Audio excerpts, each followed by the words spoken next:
Hello नमस्कार। कैसे आप सभी। स्वागत है आपका साई क्लासेस के इस यूट्यूब प्लेटफॉर्म पर। तो मध्यकाल की हम एक सीरीज चला रहे हैं जिसमें हमने अब तक 6 लेक्चर कंप्लीट कर लिए। अगर हम देखा जाए तो हमने जैसे पहले लेक्चर में बात करी थी मध्यकाल में कि कैसे इसको पढ़ना है, कैसे इसके जानने के स्रोत है। उसके बाद हमने सेकंड लेक्चर से शुरू करा था मोहम्मद बिन कासिम, फिर उसके बाद मोहम्मद गजनवी और मोहम्मद गोरी के बारे में। फिर एक फिफ्थ लेक्चर में हमने देखा था कंप्लीट इसका एमसीक्यू सीरीज, मतलब जो भी हमने टॉपिक पढ़े थे उनके बेस्ड हमने एमसीक्यू देखे। फिर आपसे मैंने पिछले लेक्चर में शुरुआत कर दी गई थी कुतुबुद्दीन ऐबक के बारे में। आज मैं आपसे बात करूंगा उसके नेक्स्ट इल्तुतमिश के बारे में। तो आज ये हमारा 7वां लेक्चर है। इसमें हम मुख्य रूप से किसके बारे में जानेंगे, इल्तुतमिश के बारे में जानेंगे कि कुतुबुद्दीन ऐबक के बाद की कहानी क्या रही। ठीक है, मैंने बताया था 1210 में कुतुबुद्दीन ऐबक की डेथ कैसे होती है। पोलो जो गेम होता है, घोड़े से गिरकर उसकी क्या हो जाती है, मृत्यु हो जाती है। और अब हम जानेंगे किसके बारे में, इल्तुतमिश के बारे में। तो स्वागत करता हूं आपका मैं साई क्लासेस के प्लेटफॉर्म पर। मेरा नाम है ऋषभ गुप्ता। चलिए चलते हैं हम हमारे लेक्चर की ओर। तो ये टेबल मैंने आपको जैसा बताया था कि ये टेबल बहुत ज़्यादा इंपॉर्टेंट हो जाती है ना। सबसे ज़्यादा एग्जाम में यहाँ से क्वेश्चंस बनने की उम्मीद बहुत हो जाती है। ये एग्जाम में टेबल ऐसे कैसे मैच द फॉलोइंग के रूप में आ सकती है, या फिर किसी भी एक क्वेश्चन को बना के दिया जा सकता है वन लाइनर में। तो जैसे मैंने आपको बताया था कि दिल्ली सल्तनत में हमें कितने वंशों के बारे में पढ़ना पड़ता है, टोटल 5 वंशों के बारे में। गुलाम, खिलजी, तुगलक, सैयद और लोधी वंश। किसने किसकी स्थापना करी थी। जैसे गुलाम वंश की स्थापना कुतुबुद्दीन ऐबक ने करी थी। लास्ट टाइम भी मैंने आपको ये टेबल बताई थी। और उसका जो अंतिम शासक था वो कौन था, क्यूमर्स था, केकुबाद। कई किताबों में केकुबाद लिखा रहता है, कई किताबों में क्यूमर्स रहता है। मैं आपसे बताऊंगा कि क्या कहानी थी वो जिस वजह से दोनों के नाम एक साथ आते हैं। ठीक है, खिलजी वंश की बात करूं मैं आपसे, जलालुद्दीन खिलजी, अलाउद्दीन खिलजी नहीं, जलाउद्दीन है ना। नसीरुद्दीन खुसरो, ये कौन था, इसका अंतिम शासक था। अब मैं बात करूं तुगलक वंश की, तो तुगलक वंश आपका कौन हो जाएगा, गयासुद्दीन तुगलक और नसीरुद्दीन महमूद तुगलक इसका अंतिम शासक। ये दो चीज याद रखना है, प्रथम शासक और अंतिम शासक। शासनकाल तो पता ही होना चाहिए कितने कितने साल। जैसे मैंने आपको बताया था कितने साल हुआ था, 84 ईयर्स हो गया था। ये 30 ईयर्स के समथिंग था। ये आपका आई थिंक 94 ईयर्स बनेगा, है ना। 94 ईयर्स हो गया। तो सबसे ज्यादा समय तक राज करने वाला वंश कौन सा था, तुगलक वंश।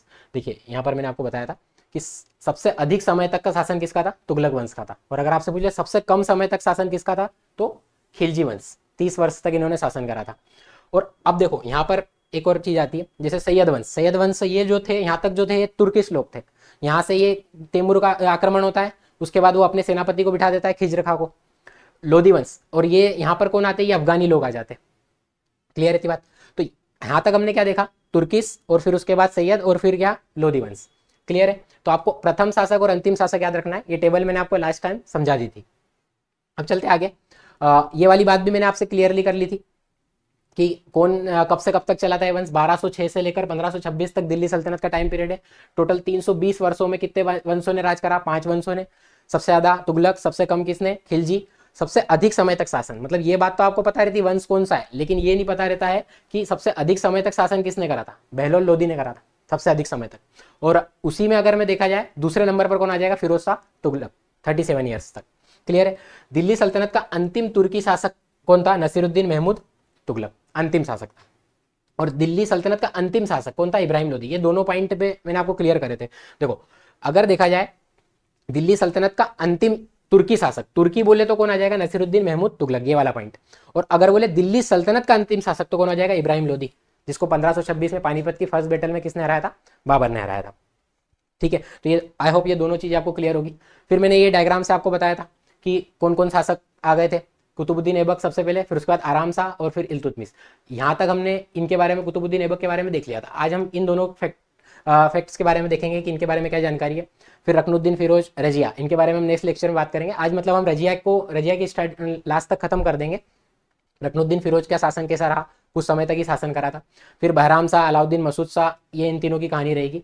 बलबन एक इंपॉर्टेंट कैरेक्टर हो जाता है, मतलब इसके लिए एक लेक्चर और लगेगा अपने को, और गुलाम वंश लगभग कंप्लीट हो जाएगा। जो मेन 3 व्यक्ति के बारे में आपको इसमें याद रखना है, एक कुतुबुद्दीन ऐबक, इल्तुतमिश और एक बलबन। रजिया के बारे में ज़्यादा नहीं है, लेकिन थोड़ी बहुत जानकारी आपको रखना है, इससे ज़्यादा नहीं। बाकी ये कुछ साइड कैरेक्टर्स है, इनके बारे में ज़्यादा जानकारी नहीं, सिर्फ एक कहानी के रूप में पता होना चाहिए।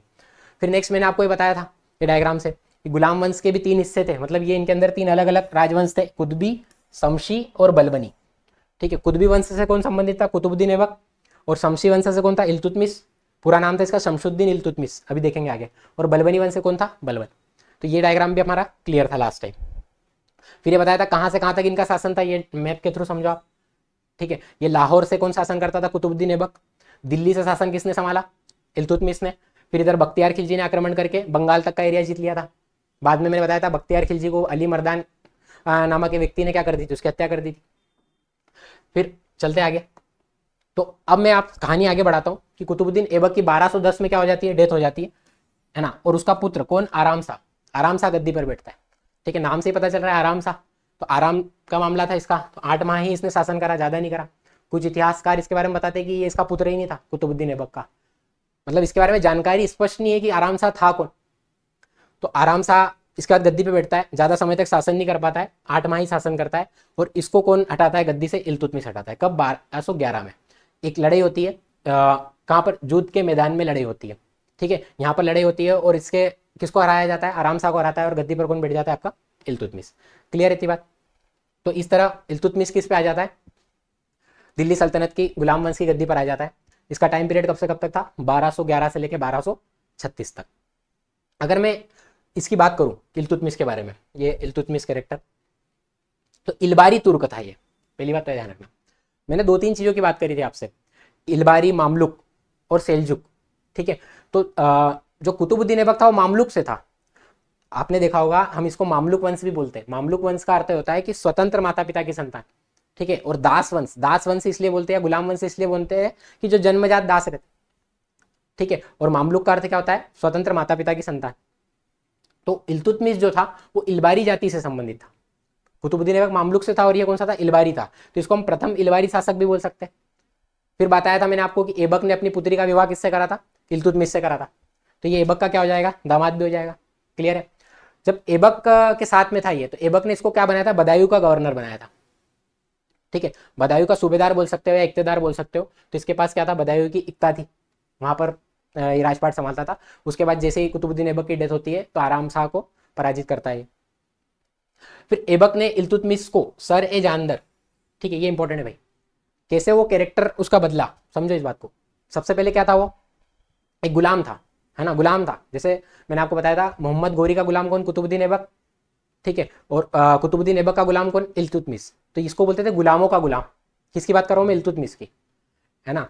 इल्तुतमिश ने क्या करा था, मोहम्मद गोरी की जान बचाई थी। 1206 में मोहम्मद गोरी को जाटों के एक विद्रोह के समय मोहम्मद गोरी मरते मरते बचा। तो उसको बचाने वाला व्यक्ति कौन था, इल्तुतमिश। तो इल्तुतमिश ने सबसे पहले इसको दास्ता से मुक्ति कर दी। मतलब कुतुबुद्दीन ऐबक को दास्ता से मुक्ति प्रमाण पत्र नहीं मिला, लेकिन इल्तुतमिश को उससे पहले मिल गया। ठीक है, तो इल्तुतमिश को वैसे तो क्या बोला जाता है, गुलामों का गुलाम। देखो यहाँ पर लिखा होगा पॉइंट, गुलामों का गुलाम। सुल्तान सईद की उपाधि भी दी जाती है, या मकबरों का पितामह। इसी ने मकबरे शुरू करे थे, है ना। सुल्तानगढ़ी का मकबरा, इसी से एंट्री हो जाती है भारत में मकबरे बनने की, तो इसलिए मकबरों का पितामह भी बोलते हैं। तो क्या बताया मैंने आपको, सबसे पहले गुलाम से कहाँ पर पहुंचा वो, बदायूं का गवर्नर बना। फिर उसके बाद सरे जानदर की उपाधि, और ए जानदर मतलब क्या, अंगरक्षकों का बॉडीगार्ड। ठीक है, अंगरक्षक का मतलब क्या होता है, बॉडीगार्ड होता है। तो वहां उस पोस्ट पे पहुंचा, और उससे कहां पर पहुंचा ये, लास्ट में आपके सुल्तान तक। क्लियर है बात। चलो अब आगे और समझते। मैंने आपको बताया था कि दिल्ली पे शासन स्टार्ट करने वाला व्यक्ति कौन था, आपका इल्तुतमिश था। इसी वजह से हम इसको बोलते हैं दिल्ली सल्तनत का वास्तविक संस्थापक। क्या लिखा हुआ है, वास्तविक संस्थापक। क्योंकि देखो पहले जो राजधानी थी वो क्या थी, लाहौर थी। ठीक है, कुतुबुद्दीन ऐबक कहाँ से शासन करता था, लाहौर से शासन करता था। और लाहौर से शासन करने के बाद उसने क्या करा, इल्तुतमिश ने जो शासन करा वो कहाँ से करा, दिल्ली से शासन करा। क्लियर है बात। आरबी त्रिपाठी इल्तुतमिश के बारे में क्या बोलते हैं, एक इतिहासकार है, वो ये बोलते हैं कि इल्तुतमिश ने भारत में मुस्लिम राज्य का वास्तविक संस्थापक।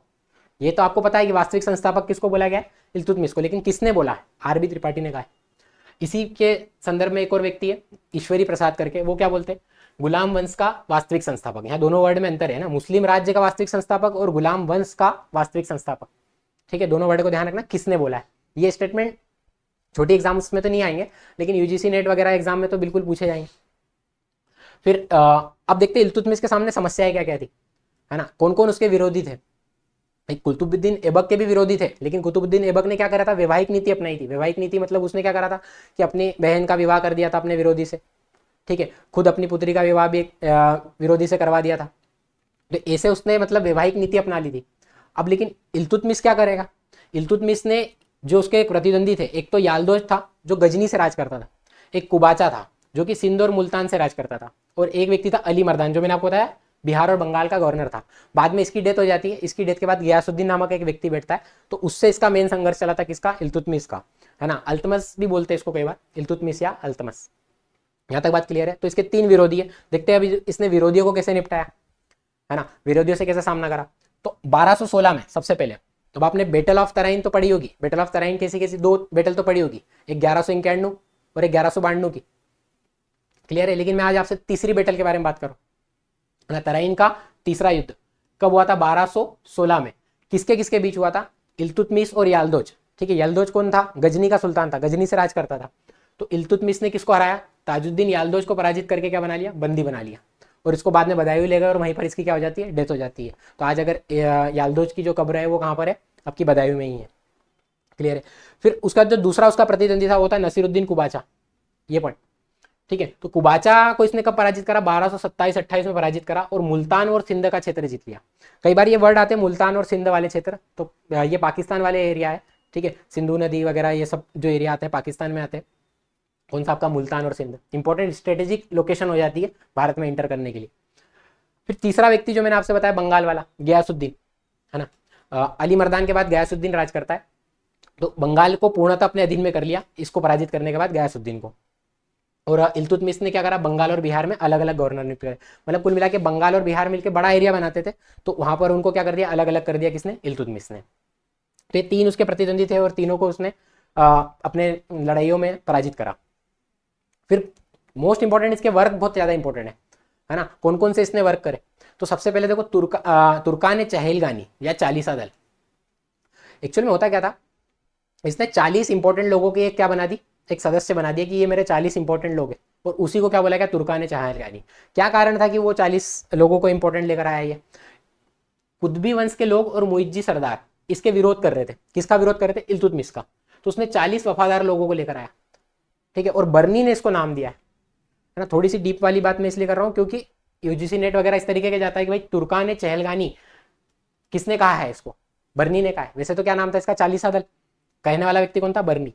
तुर्कान चहलगानी, ये क्वेश्चन मैंने आपको लास्ट यूजीसी नेट पीवाईक्यू में पढ़ाया था कि कौन सी पुस्तक में मिलता है? फुतूस सलातीन पुस्तक में मिलता है। ये जो वर्ड पहली बार उल्लेख कहां पर हुआ है? इसामी। किसने लिखी है? इसामी की पुस्तक फुतूस सलातीन में मिलता है। यहां तक बात क्लियर है। तो अभी तक हमने क्या देखा? एक तो इल्तुतमिश, उसका राज्याभिषेक हुआ। दूसरा उसके बाद क्या? उसके द्वारा जो विरोधियों का पतन कैसे करा गया। फिर तीसरी चीज क्या देखी? चालीसा दल। अब आते मंगोल आक्रमण पर, ठीक है। मंगोल जो थे, एक तो यायावर जनजाति थी। कहां से आती थी ये? आपके मंगोलिया वाले क्षेत्र से आती थी।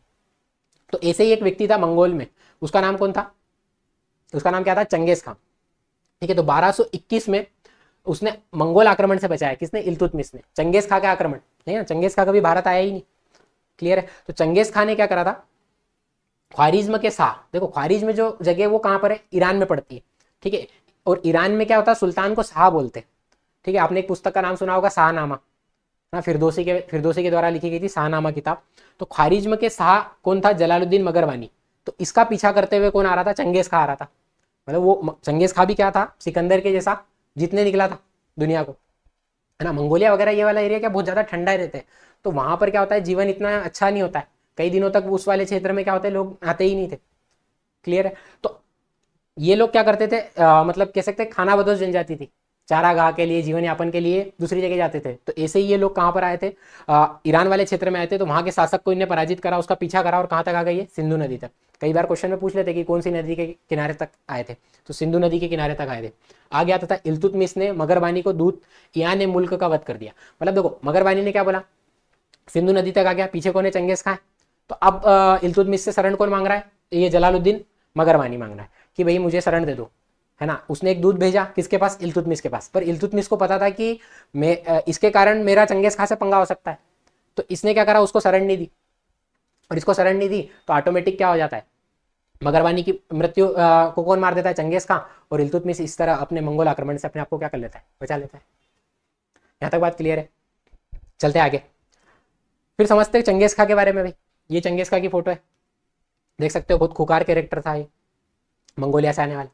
तो कब इसका जन्म हुआ था? 1162 में, और 1227 तक जीवित रहा ये, मूल नाम इसका क्या था, तिमोचिन था, और अपने आप को ये ईश्वर का अभिशाप बोलता था। ठीक है, ईश्वर का अभिशाप या खुदा का कहर बोलता था।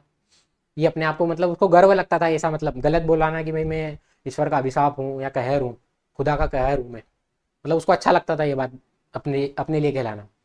फिर यहाँ पर एक चीज ध्यान रखना, इसको चंगेज खां की जो उपाधि दी थी वो किसने दी थी, मंगोल सरदारों ने दी थी, मतलब इसके आसपास के लोगों ने ही दी थी, जो इसके सरदार थे उन्होंने ही इसको चंगेज खां की उपाधि दी थी। बाकी मूल नाम क्या था इसका, तिमुचिन नाम था। इसकी जो जीवनी लिखी थी किसने लिखी थी, जुबेनी ने लिखी थी। क्लियर है। उन्होंने मंगोल कबीलों को एकजुट करने इतिहास का सबसे बड़ा साम्राज्य स्थापित करा। मतलब कई सारे छोटे छोटे कबीलों में बटा हुआ था ये क्षेत्र, और आपस में कबीले लड़ते रहते थे वहाँ मंगोलिया वाले क्षेत्र में। जितनी भी आप जातीय जनजातियाँ देखोगे, हूण हो गए, ठीक है, उसके बाद शक हो गए, ये सब जो थे आए हुए थे उसी एरिया से आए हुए थे, है ना। मैंने बताया ना, खाना बदोश जनजाति ये सब चरवाहे के लिए प्राचीन समय में थी। फिर उसके बाद भी वहाँ पर कौन रहे आपके, चंगेज खां वगैरह, ये सब जनजाति भारत में क्या आई, ट्रेवल करके आई, इस तरीके से। तो यहाँ तक देखा हमने, चंगेज खां के बारे में जान लिया। चलिए आगे चलते, और भी देख लेते हैं चंगेज खां के बारे में क्या जानकारी है भाई। अनुशासित व्यक्ति था, घुड़सवारी को भी जानता था, है ना, घेराबंदी युद्ध कला में मशहूर था ये। और इसने मध्य एशिया आपका मिडिल ईस्ट, ये कजाकिस्तान वगैरह, ये वो जो एरिया आता है आज का, उसके बाद चीन, रूस और फारस, फारस मतलब वही आपका फारस की खाड़ी, पर्शियन गल्फ मतलब आपका ईरान वाला क्षेत्र, और यूरोप तक एक विशाल क्षेत्र को विजय प्राप्त कर ली, है ना। सिकंदर जैसा ही ये भी मतलब फतेह करने लगता था, लेकिन सिकंदर को क्या करना था, विश्व विजय करना था। ये लोग तो क्या थे, खाने की तलाश में, है ना, वहां पर जीवन यापन अच्छा नहीं है, तो इस वजह से ये निकले थे। फिर युद्ध के दौरान उसकी सेना अत्यधिक क्रूरता और विनाश के लिए बदनाम थी। किसकी बात कर रहा हूं मैं, चंगेज खां की बात कर रहा हूँ, है ना। बदनाम थी मतलब ये ज्यादातर मतलब क्या, क्रूर लोग थे, है ना, इनको मतलब नहीं मारकाट वगैरह इसी चीज से मतलब रखते थे। और क्यों, मंगोल साम्राज्य ने क्या करा था, रेशम मार्ग, सिल्क रोड को एकीकृत करके व्यापार और सांस्कृतिक आदान प्रदान करा था। सिल्क रोड चाइना से जो जाता है, आज चाइना जो अपनी पॉलिसी अपना रहा है वन बेल्ट वन रोड की, है ना, वो इसी से प्रेरित है, रेशम मार्ग से, सिल्क रोड। तो सिल्क रोड पर कंट्रोल आना, है ना, कुषाणों का एक समय कंट्रोल था सिल्क रोड पर प्राचीन समय में, और अभी सिल्क रोड पर कंट्रोल किसका आ चुका था, चंगेज खां का है। मतलब कुल मिला के ऐसा समझ लो कि आज के स्ट्रेटेजिक पॉइंट पर कब्जा कर लेना। जैसे अगर आपने देखा जाए तो जो सिंगापुर की लोकेशन है, तो वहां पर जो स्ट्रेट है उस पर कंट्रोल सिंगापुर का है। फिर आप पर्शियन गल्फ में देखोगे स्ट्रेट, तो किसका कब्जा है, आपका ईरान का है। तो स्ट्रेटेजिक लोकेशन पर आपका अगर कंट्रोल आ जाता है तो आपके पास क्या आएगा, बढ़िया व्यापार होगा, आपकी स्थिति अच्छी रहेगी।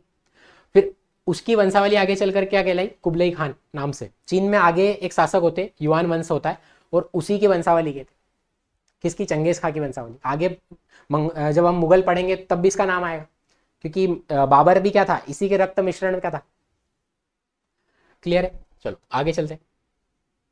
फिर इल्तुतमिश के द्वारा कुछ चीज़ और देख लेते हैं, क्या क्या उसने कौन कौन सी चीज़ें जीती। एक थोड़ा सा अपन हट के लीक पे आ गए थे, चंगेज खां के बारे में जानकारी आ गई थी, क्योंकि ये भी जरूरी है, क्योंकि इल्तुतमिश के समय आक्रमण हो रहा है ना। कई बार ऐसा क्वेश्चन आया है कि इल्तुतमिश के समय, चंगेज खां कब आया था, तो कौन सा शासन के समय आया था वो, किसके शासनकाल में, इल्तुतमिश के समय। 1226 सबसे पहले क्या जीता इसने, रणथंबोर को जीता, और किसको पराजित करा, वीर नारायण को। फिर 1227 भूतला का युद्ध, है ना। यहाँ पर क्या होता है, इल्तुतमिश पराजित हो जाता है मेवाड़ शासक जत्र सिंह से। ये इसकी हार थी किसकी, इल्तुतमिश की। फिर मंगोल आक्रमण में उसके पुत्र की मृत्यु हो जाती है, नसरुद्दीन महमूद की मृत्यु किसमें होती है, मंगोल आक्रमण में होती है। क्लियर है बात, 1229 में। और उसी की याद में वो क्या बनाता है, मदरसा है नासिरी, है ना, या फिर यहां पर लिख सकते हो आप सुल्तानगढ़ी का मकबरा।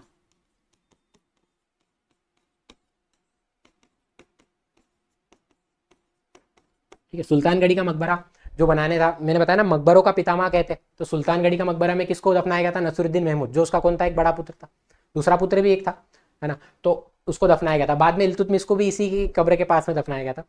फिर यहाँ से एक चीज और निकलती, मदरसा है नासिरी। मदरसा मतलब ये इनके पढ़ाई वगैरह की जगह थी, है ना, इनके स्कूल थे कुल मिला के, ऐसा समझ सकते हो आप।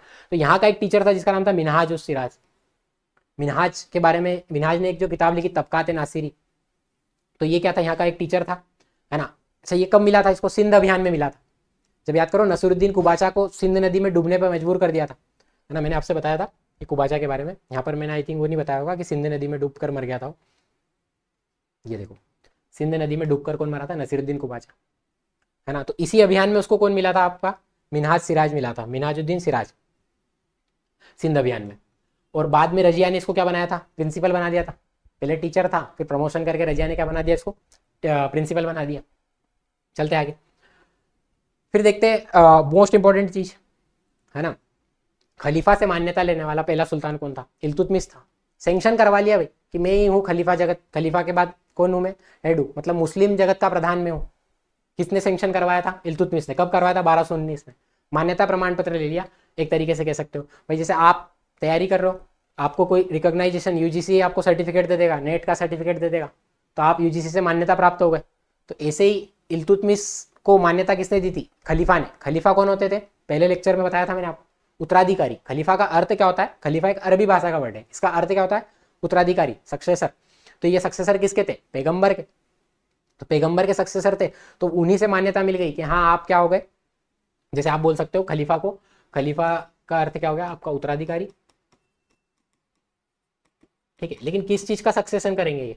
धार्मिक और राजनीतिक प्रमुख। आगे चल के मैंने आपको बताया था, पहले तो सक्सेसर थे, लेकिन बाद में इनकी पोस्ट इंपॉर्टेंट हो जाती है ना। बाद में ये पोस्ट अपनी इंपॉर्टेंट किस लिए हो जाती है? सक्सेसर के रूप में नहीं रहती, बाद में ये राजनीतिक और धार्मिक प्रमुख बन जाते हैं कि हम सब फैसले लेंगे इस्लाम जगत के। तो उसी से मान्यता किसने कर ली थी? इल्तुतमिश ने कर ली थी। और क्या करा था उसको? वहां से कुछ अपने नाम के उसने सिक्के चलाए थे, है ना। और दिल्ली सल्तनत को औपचारिक मान्यता प्राप्त हुई। मतलब कुल मिला के इस्लाम जगत के प्रमुख ने भी मान्यता दे दी कि हाँ हमारा एक सुल्तान है जो दिल्ली से राज करता है। ठीक है, क्या उपाधि दी गई वहां से उसको? हिंदुस्तान के सुल्तान और नासिरुल मोमिनीन की उपाधि, एक सनद प्राप्त हुई थी कुल मिला के उस समय। इसके साथ 29 में अच्छा भी हुआ था कि एक भाई उसको सर्टिफिकेट मिल गया वहां से, और दूसरा एक गलत चीज क्या हुई थी, अपने पुत्र को इसने खो दिया था। 1229 की बात है। तबकात नासिरी में क्या लिखते हैं भाई मिनाजुद्दीन सिराज? क्या लिखते हैं कि इस्लाम की राजधानी बगदाद से भेजे गए वस्त्र, आभूषण और उपहार सुल्तान और उसके पुत्र अमीरों आदि ने ग्रहण करे। ये बात तबकात नासिरी में लिखी हुई मिलती है।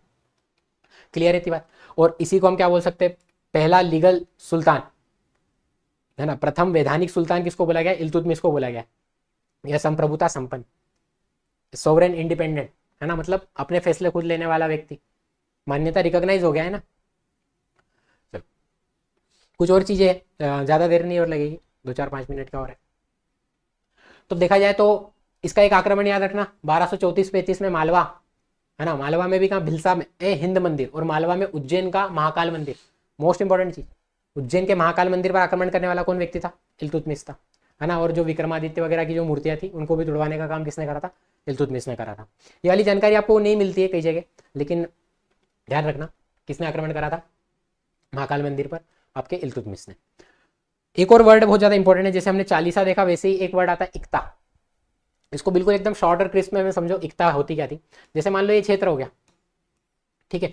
अब जैसे इस क्षेत्र में काम करने वाला एक व्यक्ति हो गया, मान लो एक XYZ पर्सन हो गया, तो अब इस व्यक्ति को मैंने यहाँ रख दिया है इस क्षेत्र में, तो मैंने उसको सैलरी बेस पे नहीं रखा। मैंने कहा कि यार ये एरिया तेरा, यहाँ से तू जो कमाए वो ठीक है, और वो मैंने तेरे को ये एरिया दे दिया संभालने को, तो बस अब इस एरिया पे तेरा ही राजपाट चलेगा, और बदले में तू मेरे को इस एरिया से राजस्व के क्या करेगा? सुल्तान को देगा। क्लियर है? मतलब यहाँ से प्रणाली की किसकी इजाद होती है? इक्ता प्रणाली की। इल्तुतमिश लेकर आया क्या? इक्ता प्रणाली, है ना, जो स्थानांतरणीय भूभाग का राजस्व अधीन्यास थी। थोड़े से वर्ड हो सकता है टफ हो, लेकिन सीधा सिंपल इसका मतलब क्या है? मतलब क्या है कि किसी क्षेत्र का भूखंड या भूभाग किसको दे दिया गया? एक व्यक्ति को दे दिया गया, वो क्या कहलाया? इक्ता, है ना। भूभाग को क्या बोला गया? इक्ता। और जिसने इसको ग्रहण करा, जिस व्यक्ति को दिया गया, वो क्या कहलाया गया? इक्तेदार। वो क्या करता था? उस एरिया का कंट्रोल करता था, शांति व्यवस्था बनाए रखता था, बदले में वहां से क्या देता था? पैसा देता था, रिवेन्यू देता था, कुछ अपने खर्चे निकाल कर, और जो रिवेन्यू जो देता था उसको फवाजिल बोलते थे, है ना। वंशानुगत नहीं था, ऐसा नहीं कि भाई मेरा है तो आगे उसका भी चलता जाएगा, मतलब उसके पुत्र, ऐसा नहीं रहता था। टाइम पे अगर उसने रिवेन्यू नहीं दिया तो दूसरे को ट्रांसफर कर देते थे। तो स्थानांतरणीय भूभाग का अधिविन्यास था, और नगद वेतन के बदले क्या देते थे? नगद वेतन के बदले क्या मिल जाती थी? भूमि मिल जाती। पैसा नहीं है, सिर्फ जमीन। आज के समय तो ऐसा हो नहीं सकता, है ना, कि भाई पैसा नहीं दे, तुमको प्लाट दे दिया, नौकरी करने गए कि ये एक प्लाट तुम्हारे नाम, ऐसा तो नहीं होता है। उस समय जमीन भी ज़्यादा थी, इसलिए दे दिए जाते थे। फिर इसके क्या सुधार थे? मुद्रा व्यवस्था में उसने चेंजेस लाया, है ना। मुद्रा व्यवस्था, करेंसी की अगर मैं बात करूं तो शुद्ध अरबी के सिक्के लाने वाला भारत में कौन था? इल्तुतमिश था, है ना। टकसाल का नाम, आज जैसे आपने अगर सिक्के देखे तो सिक्कों पे कुछ पॉइंट वगैरह आते हैं जिससे आप बता सकते हो कि ये कौन से मिंट में बनी है, कहाँ पर इसकी टकसाल हुई है ना। कुछ डॉट रहता है या कुछ इस तरीके से ट्रेंगल बना रहता है, आप सिक्के को ध्यान से देखना, उससे पता चल जाता है कि वो कौन से मिंट में हुई है, कौन से टकसाल में हुई है। तो ऐसे इसने टकसाल का नाम लिखवाने की परंपरा किसने शुरू करी थी? इल्तुतमिश ने। आज भी वो परंपरा है, ठीक है, कई बार ऐसे इस तरीके के क्वेश्चन इंटरव्यू में पूछ लेते हैं कि किस तरीके से आप बता सकते हो कि ट्रेडिशन आज भी चले आ रहे हैं प्राचीन समय या मध्यकालीन के। ये सब चीज़ें टोटल कंपाइल पढ़ने के बाद आती है समझ में कि कहाँ से कैसे क्वेश्चन पूछ सकते हैं। फिर इल्तुतमिश ने ये कई बार पूछा गया चांदी का टंका और तांबे का जीतल, और अभी मैंने आई थिंक इसी वाली दिसंबर वाली एग्जाम या जून वाली एग्जाम में था, उसमें पूछा गया था कितने ग्रेन का था, 175 ग्रेन का था। ठीक है, चांदी का होता था, टंका किसका होता था, चांदी का, और जीतल किसका होता था, तांबे का होता था। क्लियर, ऐसे याद रख सकते हो, यहाँ पर त आ रहा है, जीतल में भी त आ रहा है, तो इससे याद रह जाएगा, तो वो ऑटोमेटिक वो भी याद रह जाएगा। चलिए तो आगे चलते हैं अपन, कुछ लास्ट चीजें देख लेते हैं कि उसकी मृत्यु का। एक तो पहला सुल्तान था जिसने दोआब की आर्थिक क्षमता को समझा। दोआब मतलब दो, मतलब होता है दो एरिया के बीच का, आप का मतलब होता है पानी। ठीक है, तो दो नदियां हैं, है ना, उसके बीच का एरिया की बात हो रही है। तो फर्टाइल एरिया, मतलब कुल मिला के समझ लो कि ये जो आसपास का एरिया है ये कैसा है, फर्टाइल एरिया। तो उसकी क्षमता को समझा कि यहाँ से पैसा हम ज्यादा उठा सकते। फिर उसका वजीर था निजामुल मुल्क मोहम्मद जुनैदी, ये नाम याद रखना, आगे भी आएगा, है ना। रजिया को गिराने में इसी व्यक्ति का हाथ रहता है आगे। फिर इसने क्या क्या बनवाया, एक तो अता किरण का दरवाजा, सुल्तानगढ़ी का मकबरा मैंने आपको बता दिया, शमशी तालाब, मदरसा मुइज्जी, मदरसा मुइज्जी हमने अभी आगे देखा था। फिर इल्तुतमिश ने क्या कहा था कि भारत एक अरब नहीं है, इसे दारुल इस्लाम में परिवर्तित करना व्यवहारिक रूप से संभव नहीं है। भारत के ज़्यादातर लोग हिंदू है, तो हम इसको पूरी तरीके से दारुल इस्लाम मतलब इस्लाम धर्म में परिवर्तित नहीं कर सकते। अगर इसकी मृत्यु की बात की जाए तो ये एक अभियान पर गया था, बामियान। बामियान जगह कई बार न्यूज़ में रहती है, अफगानिस्तान में आती है। तालिबान वगैरह ने यहाँ पर क्या करा था कि बौद्ध मूर्तियों को सब तोड़ दिया था। ठीक है, तो बामियान के एक शासक था जिसका नाम था सैफुद्दीन हसन, उस पर आक्रमण करा, और रास्ते में क्या होता है, वो बीमार पड़ता है और वापस कहाँ हो जाता है, दिल्ली लौटा। ठीक है, और 1236 में उसकी क्या हो जाती है, दिल्ली में मृत्यु हो जाती है, मतलब बीमारी से हुई थी कुल मिला के मृत्यु किसकी, इल्तुतमिश की। चलते हैं लास्ट वाली चीज पर, जिसमें अपन थोड़ा सा एंगल समझ लेते हैं, रकनुद्दीन फिरोज का। तो इल्तुतमिश एक पहला सुल्तान था जिसने पूरी तरीके से कंप्लीटली क्या स्टार्ट कर दिया था कि भाई मैं, अब मेरे जो सक्सेसर रहेंगे वो मेरे परिवार के ही लोग रहेंगे।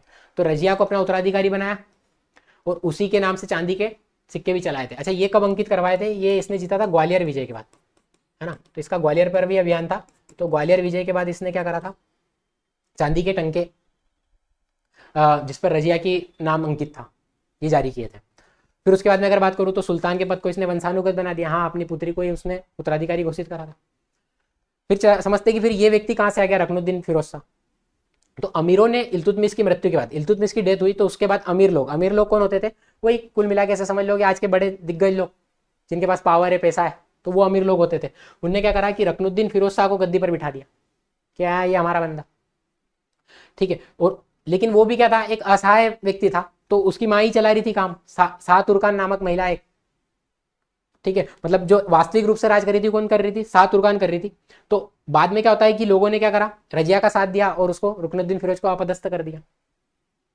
ठीक है, शाह तुर्कान तानाशाही प्रवृत्ति होने के बावजूद, हाँ शाह तुर्कान एक किसी महिला थी, तानाशाही थी, लेकिन उसका स्वभाव कैसा था, तानाशाही था, लेकिन विद्वान और पवित्र जनों ने उसको उपहार दान आदि देती थी। मतलब कुल मिला के ऐसा समझो कि गिफ्ट्स वगैरह बांटने का काम करती थी, दान पुण्य का काम करती थी कौन, शाह तुर्कान, लेकिन ठीक है, तानाशाही प्रवृत्ति की थी। ठीक है, तो ये एंगल याद रखना, रकनुद्दीन फिरोज की माँ ने भी बीच में शासन संभाला है ना। कभी पीएससी वगैरह दे रहे हो तो ऐसे 2 मार्कर में क्वेश्चन आ जाते हैं, शाह तुर्कान लिख देंगे, अब शाह तुर्कान ऐसे उठा के बीच में से वर्ड दे देंगे। ठीक है, चलो आगे चलते, लास्ट देख लेते क्या चाहिए। रजिया ने क्या करा, लाल वस्त्र पहन के न्याय मांगा, है ना भाई।